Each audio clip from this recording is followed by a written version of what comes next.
Welcome again to RozLive.tv. Today we're welcoming Dr. Elaine Love. She served as a school counselor, college professor, PhD program advisor, and she's currently a school administrator.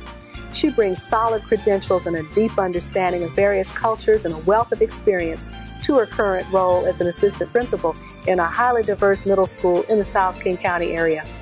She's here today to talk about how changing technology, new family structures, and cultural diversity are affecting parenting. She's written an amazing book for parents called Parenting Yesterday, Parenting Today. It offers solutions to parents on a parent-to-parent basis, with emphasis on how to communicate with educators and much more.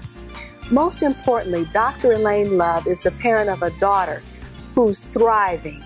Let's welcome Dr. Elaine Love. Thank you, Roz. I'm so glad you could come. Now, let me tell it. We've not met before. Right. I met you today when you walked into the studio, but when we talked by phone, I felt like I had known you 100 years. Yes. And I am so glad that you were willing to come sight unseen and come meet me and do a little sit down about your book, Parenting Yesterday, Parenting Today. Yes. And the reason I think this book is so important is there's some sections in here that I want to ask you about, in particular having to do with interaction between parents and schools. But before we get to that, Okay. I'd like you to just pick out a couple chapters that you think are key for parents. Tell us a little bit about them and why you think they're important for parents. Okay. Well, Roz, I start from zero to birth. A lot of parents read books about what to expect when you're expecting, the fetus at 3 months, the terrible 2s, the terrible 3s. But what I've seen with working with parents in the school is that they pass the baton on to the school. And for the most part, a lot of parents don't read another book. The expectation is the school's responsibility to educate their child. Right. And so what I want parents to do is to be empowered and to take it a little further, because although the school will be responsible for some things when it comes to your child, you are the parent, and they are with you more than they're with the schools. So it's important that parents connect with their child. And technology has really taken over quite a bit in this day and age. And so what I'm looking at is, okay, technology is important, but family time is important as well. So let's reconnect and get that family time in, and let's just put the technology away. There'll be time for that. But then again, there's time for parents to parent and spend time and not letting technology take over the parenting role. Mm-hmm. Growing up, me being of mixed culture was not very much embraced.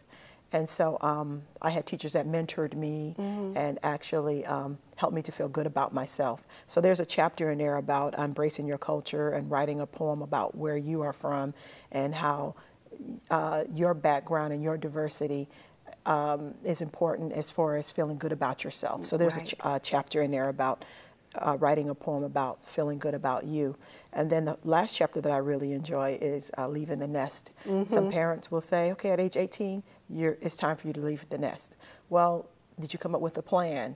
Did you talk about like a 3-year, 5-year goal? Did they visit different types of businesses out there, because maybe they were considering these types of businesses for a future job? Yes. So if the kids aren't talking to you about what they want to be when they grow up in elementary or middle school, then it's time for you to start bringing up, hey, what do you want to be when you grow up? And it's okay to have those conversations at elementary and middle school age. It's good, because then your child is actually thinking that one day I'll be an adult, and what is it that I want to do with the rest of my life? So parents have homework in my book. After each chapter, they have to reflect and decide what are they going to do for the success of their child. And so there's space for parents to write actually what they are going to do to help their child after each chapter. Oh, that's fantastic. Bridging the gap between parents and schools. Parent and School Communication 101 is Chapter 7 in this book by Dr. Elaine Love. And I found that chapter very compelling. We're going to talk about that in just a moment. There is a wonderful gift that the National Congress of Black Women has given to the people of the United States. A bronze portrait bust of abolitionist and women's rights advocate Sojourner Truth is the first sculpture to honor an African-American woman in the United States Capitol. The bust was donated by the National Congress of Black Women Incorporated The organization's founder, C. Dolores Tucker, long dreamed of having this bust installed in our nation's capital. On April 28, 2009, her dream was realized under the leadership of Dr. E. Faye Williams, Esquire, National Chair of the National Congress of Black Women. Here we see First Lady Michelle Obama and former Speaker of the House, Nancy Pelosi, at the unveiling. The bust is now on display permanently in Emancipation Hall in the Capitol Visitor Center. So Chapter 7, Bridging the Gap Between Parent and School. Well, some parents don't know how to navigate those waters in regards to what do I do if I have issues at school? How do I find out what type, what grade is my child getting in their classes? We do set up for parents in our school district actual computerized way of checking their child's grades online. But how do we get that information out? We do a lot to get the information out, but we still miss some parents that still don't know how to check grades online. But not only just that, if some parents have issues going on with their child at school, I always say it's important to find one person at that school that's going to play a key role in you bonding with them, helping you throughout the middle school years or high school years. And that way, when you have an issue, you know there's that one person at that school that knows you and knows your child and will be able to help you and your child with whatever's going on. Mm-hmm. If it's not an emergency or you don't really need to see the school, because of nothing major, it's always important to make an appointment. Mm-hmm. We make appointments with our doctors, so it's always important to make an appointment with the school. Now, if you know there's something going on and if there is an emergency, then what you could do also is just call the school and ask, when is a good time to come in to talk about whatever's going on with their child. Because sometimes, not all the time, but sometimes we do see parents that'll just come up to the school with no appointment and they need help right away. So usually, we work with whoever is available to actually help that parent. But it's always helpful to make an appointment. That way that person can spend a scheduled time with you and actually spend that time listening to you and not having to rush with whatever's going on, but be able to take that time out with you because you already had it logged in with them. And so I talk about Parenting 101, and I give a list of probably 10 key things parents should do. 1, when you come to the school, be professional. 2, don't make the school your enemy, but work with them.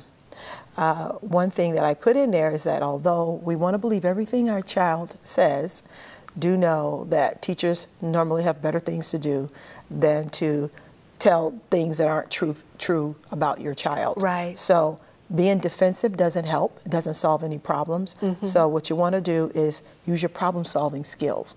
How am I going to be able to work with whatever teacher or school official at that school to problem solve? But I see that some parents are defensive, or some of them just don't know what to do. So the first thing they want to do is fight or take flight. And so, again, it's just simple things you do when you want to work with the school and talk to them positively about your child. Because when you come in a defensive mode, it doesn't solve any problems. Whether the school's defensive or the parent's defensive, it doesn't solve anything. In the end, it's about the child and what we're going to do to help that child to be successful.